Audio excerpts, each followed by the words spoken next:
bienvenue dans un nouveau carnet de lecture. Installez-vous bien confortablement et on est parti pour une petite demi-heure de blabla livresque. On est donc mercredi 1er mai, je viens juste de clore le dernier carnet de lecture, il est donc 20h30 passé. Et je me suis dit que c'était le moment ou jamais de lancer ce nouveau carnet de lecture. Alors, je n'ai pas grand-chose à vous dire par rapport à mes lectures en cours, puisque j'ai terminé très récemment le roman que je vous ai présenté dans le carnet de lecture précédent, qui n'est autre que La liste des regrets de Nikki Brammer, que j'ai beaucoup aimé. Je ne vais pas vous parler de ma lecture audio en cours, puisque je n'ai pas encore assez avancé pour ça. Et je n'ai pas repris de livre papier depuis la fin de la liste des regrets. Donc, bon, pour l'instant, je ne peux pas vous dire grand-chose de plus en termes de lecture, mais ce que je voulais faire ce soir, c'était vous présenter les 2 derniers romans qui ont rejoint ma palle, puisque lorsque j'étais en week-end à Montpellier, il y a 2 semaines de ça, je me suis retrouvée à l'aéroport, sans livre, donc c'était le moment où jamais d'acheter des romans. J'en ai acheté 3, il y en a déjà un que j'ai lu, et donc je ne vous ai pas présenté les 2 autres. Donc je me disais que c'était quand même l'occasion de vous présenter ces 2 romans, qui sont des romans en format poche, qui sont des achats plus ou moins raisonnés. Il y en a un qui était sur ma wishlist depuis longtemps, l'autre absolument pas. Je pense que c'est vraiment un petit coup de folie sur le moment. Je ne doute absolument pas du fait qu'il va me plaire, mais c'est vrai qu'il n'était absolument pas dans ma wishlist. Voilà, je le vois de plus en plus dans les librairies en ce moment, et je me disais que c'était peut-être l'occasion de le prendre. Donc, le premier roman que j'ai acheté, c'était donc Des lendemains qui chantent. Donc celui-ci était dans ma wishlist. L'auteur est Alexia Strezzi, donc c'est publié chez J'ai lu, et c'est un roman que j'ai assez peu vu passer sur les réseaux, mais le peu que j'en ai vu était positif. Et ça m'a vraiment donné envie, donc je l'ai vu pas mal passer en grand format à sa sortie. J'avoue que depuis qu'il est sorti chez J'ai lu, je l'ai pas trop vu passer, donc bon, c'est l'occasion de le découvrir. Je vous lis la 4e de couverture. Paris 1935. Lors de la première du Rigoletto de Verdi à l'Opéra Comique, un ténor défraie la chronique en volant la vedette au rôle-titre. Le nom de ce jeune prodige, Elio Leone, né en Italie à l'orée de la Première Guerre mondiale, orphelin parmi tant d'autres, rien ne le prédestinait à enflammer un jour le tout Paris. Rien si sa voix, une voix en or comme il en existe peut-être 3 ou 4 par siècle. Cette histoire serait très belle, mais un peu trop simple. L'homme a des failles, d'ailleurs, est-ce vraiment de succès qu'il rêvait? Voilà, donc autant vous dire que ça me tente beaucoup. Paris 1935, Banco, c'est pour moi. Je vous en reparle bien évidemment, bien vite. Et le deuxième roman, alors là pour le coup, rien à voir en termes de genre littéraire, on est sur un thriller. C'est donc un thriller d'une autrice française qui fait partie du collectif Les Louves du Polar. Je crois que je vous en ai déjà parlé par ici, mais si vous prenez les carnets de lecture en route, je vous en reparle. Je suis désolée, je suis en train d'enlever le prix, en même temps je vois que le prix est toujours dessus. Le collectif des Louves du Polar, c'est donc un collectif qui met en avant plusieurs autrices françaises et qui met en avant le polar féminin, enfin le polar écrit par des femmes, en tout cas des femmes françaises. Et donc parmi ces louves du polar, nous avons l'autrice Cécile Cabanach, que je ne connais pas, mais dont j'entends de plus en plus parler, et j'en entends beaucoup de bien. Et donc là, récemment, est sorti au format poche chez Pocket, le thriller Le chaos dans nos veines. Voilà, donc il était absolument pas sur ma wishlist, vraiment, mais je le vois tellement passer depuis sa sortie en poche que j'ai bien envie de le lire. Et c'était un peu l'occasion. Donc je vous lis la 4e de couverture. Tuer n'est pas à la portée du premier venu, 2 fois encore moins, et pourtant les découvertes de cadavres s'enchaînent dans cette maison de Dordogne. L'un est celui d'une ex-flic talentueuse mais contestée, dont le sens de la justice la conduisait souvent à prendre des risques au mépris de sa propre sécurité. L'autre se dissout à la cave dans une cuve d'acide. Un meurtre suivi d'un suicide, c'est ce que veut d'abord croire le capitaine Brissot. Mais bientôt, dans le sillage de ses morts, d'anciennes affaires ressurgissent. Affaires de sang, affaires de famille, qu'est-ce qui fait qu'on bascule? Qu'est-ce qui fait qu'on tue? D'où vient ce chaos qui bouillonne dans nos veines? Voilà, bon ben on est sur du thriller pur et dur, à mon avis c'est extrêmement glaçant mais extrêmement efficace. Donc allons-y, découvrons La Plume de Cécile Cabannac. Globalement on est quand même sur des belles briques, que ce soit celui-ci ou celui-ci, on est sur des romans qui font plus de 500 pages. Donc on est quand même sur des beaux pavés. Mais bon, après tout on aime bien les pavés, non? N'hésitez pas à me dire si vous avez lu l'un de ces deux romans. Moi, je vais vous laisser là pour la soirée. Je vais en profiter pour aller monter mon carnet de lecture que je dois publier demain. J'allais dire la semaine prochaine, mais non, c'est demain soir, je dois vous le publier. Donc je vais le monter et je vais le mettre en ligne pour que vous l'ayez demain à 18h, comme toutes les semaines, comme tous les jeudis. Et puis, je vous reprends un petit peu plus tard.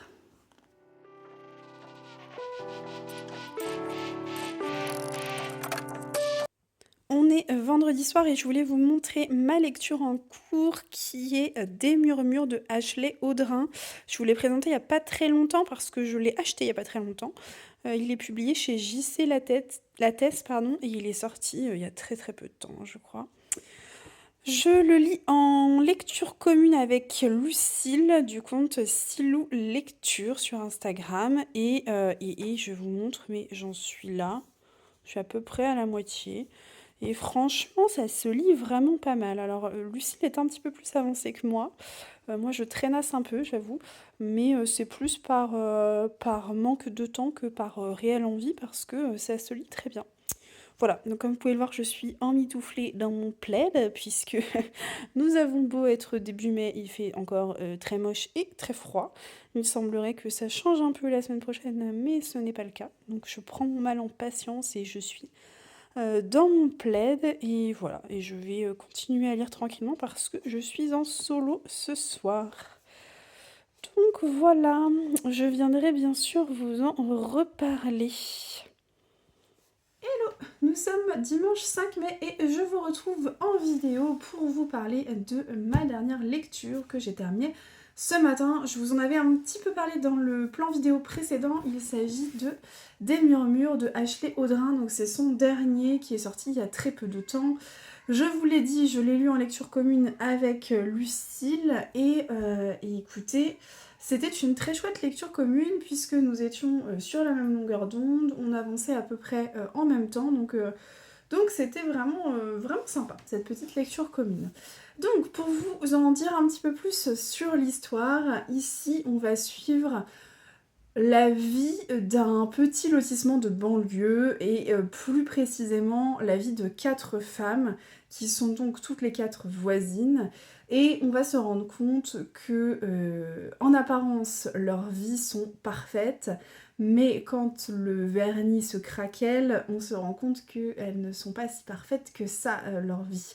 Donc c'est vraiment très intéressant. Il y a un petit côté Desperate Housewife qui n'est pas pour nous déplaire. Et donc parmi ces 4 femmes, vous avez Whitney qui est mère d'un enfant de 10 ans, Xavier, et de jumeaux. Vous avez Blair, sa meilleure amie, qui est la maman de Chloé. Et vous avez Mara, une femme d'un certain âge qui vit seule avec son mari Albert. Et la dernière, c'est Rebecca, je crois. Et Rebecca, elle vit seule avec son mari. Et Rebecca tente désespérément de tomber enceinte, sauf qu'elle n'arrive pas à garder les bébés. Et donc voilà, donc ces 4 femmes se fréquentent plus ou moins. Il va y avoir un événement qui va se produire qui fait qu'elles vont être toutes les 4 touchées tragiquement par cet événement. Mais je peux pas vraiment vous en dire plus parce que si je vous dis l'événement, ça va quand même spoiler une petite partie de l'histoire, donc je pense que c'est pas forcément nécessaire. Mais voilà, cet événement-là va faire qu'elles vont se retrouver tout a gravité autour et c'est un peu l'élément déclencheur de l'histoire. Alors pour être entièrement honnête, je ne saurais pas trop comment le classer ce livre, je pense qu'on est plutôt dans de la littérature contemporaine. J'étais persuadée en démarrant le roman qu'on était plutôt sur un thriller domestique. En fait non, on n'est pas sur un thriller domestique, mais on est plutôt sur de la littérature contemporaine avec beaucoup de secrets, avec pas mal d'histoires de famille, d'histoires de voisins. Et c'est quand même très bien fait. Vraiment, j'ai bien aimé cette histoire. Ça n'a pas été un coup de cœur, mais j'ai bien aimé. Ce que j'ai apprécié, c'est les petites histoires de secrets qu'elles se cachent les unes aux autres. Le fait que, voilà, en apparence, tout est parfait, et finalement, quand on creuse un peu, on se rend compte que rien ne l'est vraiment. Et ça, c'est vraiment intéressant. L'autrice le met très bien en avant, et elle aborde à travers ce roman des thématiques spécifiques sur la maternité, et elle les aborde sous un angle très original, puisque c'est un angle qu'on voit assez rarement. Euh, Après, bon, je n'ai pas forcément réussi à m'attacher à ces personnages. En fait, je me suis pas prise d'affection pour ces femmes.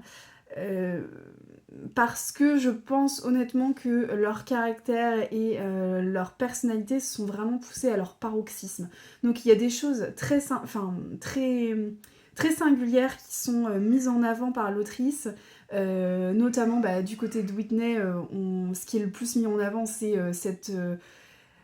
ce besoin d'exister autrement qu'en étant mère. Ce qui est mis en avant chez Blair, c'est plutôt à contrario, elle, c'est sa vie, c'est sa fille en gros. Et du coup, on voit tous ces traits de personnalité, on voit tous ces caractères, on voit leurs besoins, leurs sentiments. Parfois, c'est un peu exacerbé, si bien que les personnages sont parfois un petit peu clichés. Ça n'empêche que c'est un bon moyen de mettre en avant les thématiques de la maternité, même si, voilà, moi j'ai eu un peu de mal à m'attacher à ces femmes-là parce que franchement, on se dit, mais c'est pas possible, elles sont vraiment dérangées. Ça m'est arrivé plusieurs fois pendant ma lecture où je disais à Lucille, mais elles sont complètement timbrées, voilà, il leur manque une case, c'est pas possible. Donc effectivement, c'est tellement poussé à l'extrême que parfois ça en devient presque un petit peu cliché. Mais ça m'a pas dérangé outre mesure, ça m'a pas empêché de passer un bon moment de lecture, et ça ne m'a pas empêché de poursuivre ma lecture avec avidité, parce qu'il y a un petit côté entraînant, il y a un petit côté addictif qui nous tient un peu en haleine. Et c'est vrai il y a toute cette histoire d'événements tragiques qui se produit, et en fait l'événement tragique, on a le fin mot vraiment à la toute dernière page du roman. Et du coup, ça nous tient en haleine jusqu'au bout, on a vraiment envie de savoir ce qui s'est passé. Et ça, vraiment, c'est très très bien fait. Donc, Des murmures de Ashley Audrin, c'est une belle surprise. En tout cas, moi, j'ai vraiment adhéré à la plume de l'autrice, j'ai adhéré au concept de petits lotissements dans une banlieue avec toutes ces femmes qui gravitent un peu les unes autour des autres. Et du coup, ça m'a vraiment beaucoup donné envie de découvrir le roman Entre toutes les mers. Oui, c'est ça.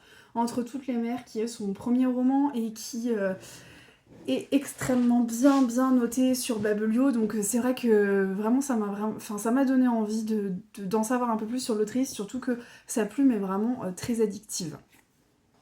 Je n'ai pas repris de livre papier depuis, mais je vous en avais un petit peu parlé, j'ai des services de presse en attente, là j'en ai 2 notamment à lire.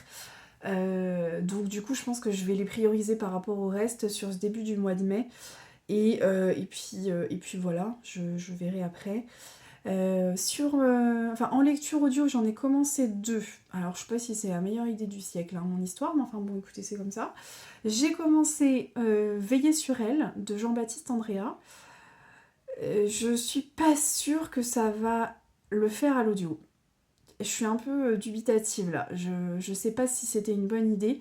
Je pense que le livre papier doit être très très bon. Le livre audio, c'est un peu compliqué parce que le début est un peu fouillis et j'ai un peu du mal à m'y retrouver, à me repérer.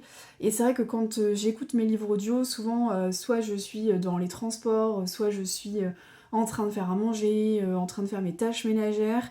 et je suis pas forcément que focus sur mon livre audio. Donc il me faut quelque chose qui déroule très bien, qui soit pas hyper compliqué à comprendre. Et là, j'ai l'impression que pour comprendre les tenants et les aboutissants, pour comprendre un peu l'histoire, eh bien il faut quand même être un minimum concentré. Et j'ai l'impression d'être déjà passée à côté d'une bonne demi-heure de lecture audio. Là, en fait, si vous me demandez quelle est l'histoire de Veiller sur elle, je serais incapable de vous répondre. Donc, je trouve ça un peu dommage. Après, j'ai pas beaucoup avancé, mais vu que ça matche pas trop et que je suis pas hyper emballée par l'histoire, j'y retourne pas non plus avec beaucoup d'avidité. Donc je sais pas trop ce que je vais faire. Je me demande si je vais pas laisser de côté le livre audio et plutôt le prendre en livre papier. Je sais que ma belle-mère l'a, donc je vais peut-être voir avec elle si elle peut pas me le prêter dans ces cas-là. Parce que ouais, je suis pas sûre que ça va le faire en version audio. On va voir. Et deuxième livre que j'ai à l'écoute audio. D'ailleurs, enfin, attendez, je reprends mon histoire de Veiller sur elle là. Si jamais vous l'avez écouté à l'audio, dites-moi si c'est quelque chose que vous avez ressenti aussi ou pas. Et si vous l'avez lu en papier, dites-moi ce que vous en avez pensé. Je suis vraiment très curieuse pour le coup. J'ai vraiment pas envie de passer à côté de ce livre. Enfin, ça a quand même été le prix Goncourt 2023, donc ça m'embêterait vraiment de laisser de côté en me disant non, c'est pas fait pour moi. Alors qu'en fait, si ça se trouve en papier, ça passerait totalement. Donc n'hésitez pas à me donner votre avis sur ce livre. Et donc je vous disais, le deuxième livre audio que j'ai pris, c'est un Colleen Hoover. Je vous avais dit en début d'année que Colleen Hoover, c'était l'une des autrices que je voulais découvrir cette année. Donc écoutez, c'est chose faite. Enfin, en tout cas, je suis en train de la découvrir avec un de ses derniers romans qui est Reminder of Him, je crois. Quelque chose comme ça. Je l'ai découvert via la chaîne de Doris, My Little Books 13, qui aime énormément Colleen Hoover, et donc du coup c'est vrai que régulièrement elle en parle, et elle avait parlé de ce roman-là qui me tentait bien, et j'ai eu l'occasion de l'obtenir en partenariat avec Ned Gallet et Lizzie, donc c'était un peu l'occasion pour moi de le découvrir, donc eh bien écoutez, je me suis lancée dedans en parallèle de Veiller sur elle. Bon, on va pas se le cacher, ça s'écoute beaucoup plus facilement, donc je suis un petit peu plus avancée dans l'histoire. J'aime bien, on va attendre de voir ce que ça va donner sur la suite, je viendrai vous en reparler, mais c'est vrai que pour l'instant, malgré tout, on est sur une romance, on est sur quelque chose qui s'écoute facilement, sans trop de difficultés, donc par rapport à un roman historique comme Veiller sur elle, voilà, c'est un peu plus facile. Bref, sur ce, écoutez, je vous laisse ici et puis je vous reprends plus tard.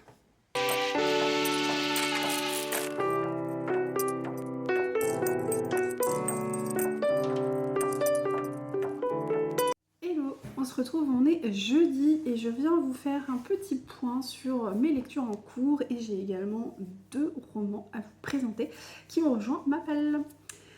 Donc, sur mes lectures en cours, j'ai commencé un nouveau livre papier qui n'est autre que un service de presse qui m'a été gentiment envoyé par la maison d'édition Gaëlis. Et donc, c'est le premier tome d'une nouvelle saga historique. Il s'agit de la saga La nièce du cardinal. Et donc là, j'ai entre les mains le premier tome, Le serment d'Henri. Et c'est écrit par Linda Sayeg. Voilà. Donc il est beaucoup plus petit, moins épais que les autres parutions de chez Gaëlis. Mais écoutez, c'est très bien, hein, ça me va très bien. J'ai lu pour le moment 50 pages. Je ne peux donc pas encore vous faire un résumé très clair et très précis. J'attends d'avancer un peu plus dans l'histoire. Après, par rapport aux autres parutions, je trouve que c'est un petit peu plus compliqué d'entrer dans l'histoire justement, parce qu'on est sur du vocabulaire assez soutenu, du vocabulaire de l'époque un peu plus soutenu que ce qu'on peut avoir dans la Chambre du Lord ou dans les Chemins d'Abeline. Donc c'est vrai que pour le moment, je trouve que c'est un peu plus difficile. Mais bon, j'attends de voir, et puis je viendrai bien évidemment vous en reparler. Donc ça, c'est ma lecture papier. En lecture audio, je suis toujours plongée dans le livre de Colleen Hoover, Reminder of Him. J'ai pas du tout repris Veiller sur elle, je l'ai vraiment mis en pause pour l'instant.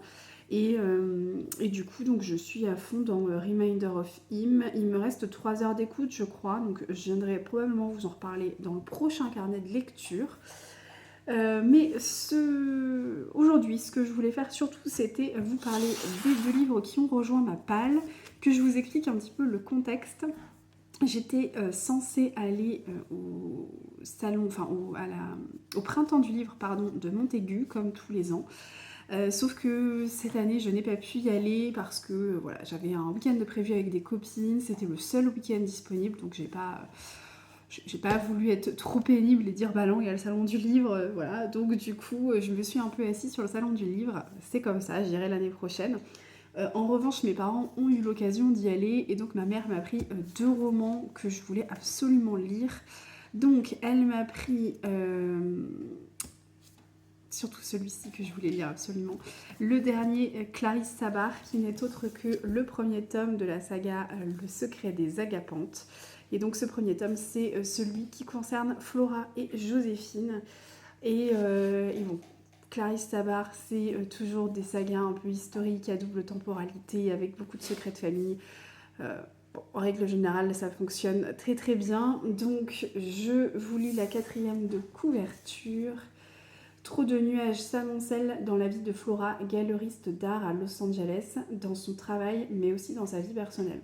En pleine tourmente, la jeune femme se réfugie en Normandie, dans la maison familiale dont elle vient d'hériter avec ses cousines Stella et Morgane. Quelques jours à peine après son arrivée, une mystérieuse boîte fait son apparition sur le pas de sa porte. À l'intérieur, un kaléidoscope de vieilles photos jaunies et un manuscrit défraîchi la transportent dans le passé méconnu de sa grand-mère Joséphine. Dans les années 30, des brasseries animées du Paris impressionniste au marbre d'un palazzo en pleine Italie fasciste, la jeune Joséphine, étudiante aux Beaux-Arts, découvrait la liberté, l'amour et la trahison. Déterminée à lever le voile sur les secrets du passé, Flora se lance dans une quête haletante qui l'amènera jusqu'à l'île de Corfou, sur les traces d'un tableau disparu. Alors bon, je pense qu'on va beaucoup voyager avec ce premier tome. Enfin, on parle de Paris, on parle de l'Italie, on parle de Corfou, donc franchement, ça me tente beaucoup. On est sur une grosse brique quand même, puisqu'il fait 540 pages. Mais Clarisse Sabar, ça se lit très très vite. Une fois qu'on est plongé dans l'histoire, on n'a pas envie d'en ressortir. Donc je ne me fais pas trop de soucis sur celui-ci. Donc je suis en train de me dire que je vais le lire rapidement, mais avant de lire celui-ci, je voudrais lire Un air d'éternité, qui est celui qu'elle a publié l'année dernière, qui vient juste de paraître au livre de poche, que j'ai dans ma palle.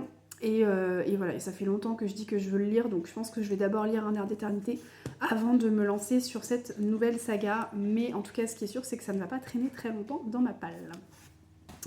Et le deuxième roman que ma mère m'a pris également au Salon du Livre de Montaigu, c'est un roman de Cynthia Kafka. Alors Cynthia Kafka, j'ai pas encore lu cette autrice, mais j'ai dans ma palle Le sourire au livre qui a été publié l'année dernière. Et elle m'a pris du coup Contre-vent et secret, donc au format poche, chez Archie Poche. Et bon, j'avoue que j'ai pas encore découvert sa plume, mais je pense que c'est une autrice qui va beaucoup me plaire, donc c'est l'occasion. Je vous lis la 4e de couve. À 35 ans, alors que son mariage et ses rêves de maternité viennent d'exploser, Charlène découvre chez ses parents une lettre écrite quelques mois avant sa naissance. L'expéditeur y mentionne une île de Bretagne où sa mère semble avoir vécu. Il n'en faut pas plus à Charlène pour entrevoir l'occasion de s'éloigner et de faire le point sur son existence. À Brohavel, la jeune femme devra apprendre à composer avec des habitants originaux, mais aussi avec des locataires des Oisillons, une maison d'hôtes atypique dirigée par la truculente Jeanne et l'énigmatique Victor. Elle va surtout tenter de découvrir ce que sa mère est venue faire sur cette île. Ce secret, elle le sent, pourrait bien tout changer. Bon bah là on est sur un roman plutôt de littérature générale, on est sur un roman tranche de vie clairement, et bon, je pense que pour cet été ce sera tout simplement parfait. De mon côté c'était tout ce que j'avais à vous dire pour cette semaine. J'espère que ce petit vlog vous aura plu. Alors je sais que j'ai pas beaucoup de retour lecture à faire cette semaine, je vous avoue qu'en ce moment je lis moins. La raison est la charge de travail qui est quand même assez importante, et voilà. Et donc je savais de toute façon que sur le mois de mai ça allait être assez compliqué. Alors charge de travail et en plus moins envie de lire en ce moment. J'avoue que les beaux jours commencent à arriver, donc on fait pas mal de choses en extérieur et j'ai moins envie de rester en mode cocooning avec un bouquin. Donc c'est aussi la deuxième raison pour laquelle je lis un peu moins. Donc forcément, moins de retour lecture à vous faire. J'espère que ça va se décanter sur le mois de juin, mais voilà, ne vous attendez pas à des carnets de lecture très fournis sur ce mois de mai. Je pense même qu'il n'y en aura pas sur les 2 dernières semaines de mai, puisque je vous en avais déjà parlé, mais je suis une semaine en déplacement et après on sera en vacances, donc je pense qu'il n'y aura pas de carnet de lecture sur la fin du mois. Enfin, je viendrai vous en reparler en temps et en heure. En attendant, j'espère que vous avez fait de très belles découvertes, que de votre côté, vous avez des lectures très chouettes en ce moment.